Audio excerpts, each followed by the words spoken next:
Una-una, sinasabi nila na nagiging diktador daw ang administration, na pabalik na tayo sa dictatorship. Ano yung masabi niyo dyan? Unang-una, di ba, sinabi mo nga, sabi nila weak leader. So, paano ang magiging weak leader na kinukonsidera nila? Magiging ganoon katapang. Strongman bigla. Diba? Yeah. Na magiging diktador.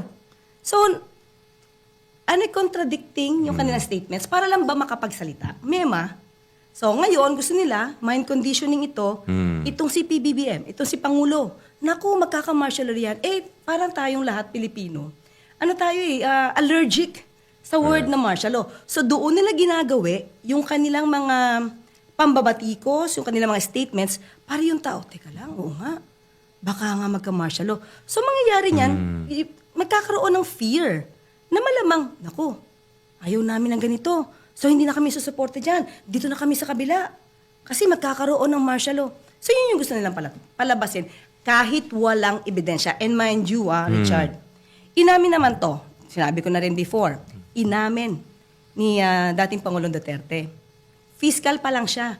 Alam niya nang mag-create ng intriga. At magplanta ng ebidensya. So, hindi ba lahat halos ng sinasabi ni dating Pangulong Duterte, kahit noon pa siya'y Pangulo, hindi ba puro pang iintriga lang, tapos wala naman siyang basehan? So, wag na tayo masanay doon. Mag-level up na tayo para malaman natin sino yung fake, sino yung totoo, sino yung nang-iintriga, sino yung paplanta ng ebidensya.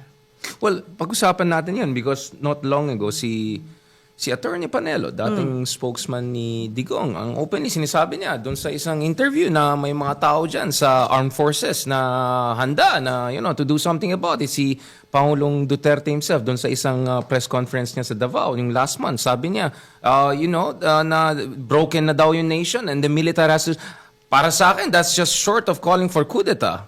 Hindi ba destabilizing yan? Ang dating noon, of course, mind conditioning. Ulit.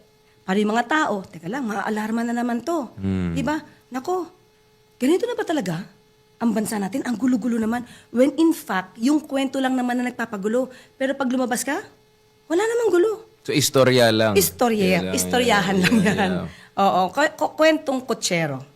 Kwentong kutsero, pero at the same, of course, para sa akin, hindi yan maganda para sa ating bansa. Kasi pangit na headlines yan. Because ako, dahil sa aking West Philippine Sea na yung atikain ko sa West Philippine Sea, parati kong kausap yung military. Close friends ko sila. Even yung paano ni Digong, kaibigan natin si Secretary Lorenzana, walang coup plot or attempt or ganyan. Talagang professionalized na po yung Armed Forces of the Philippines.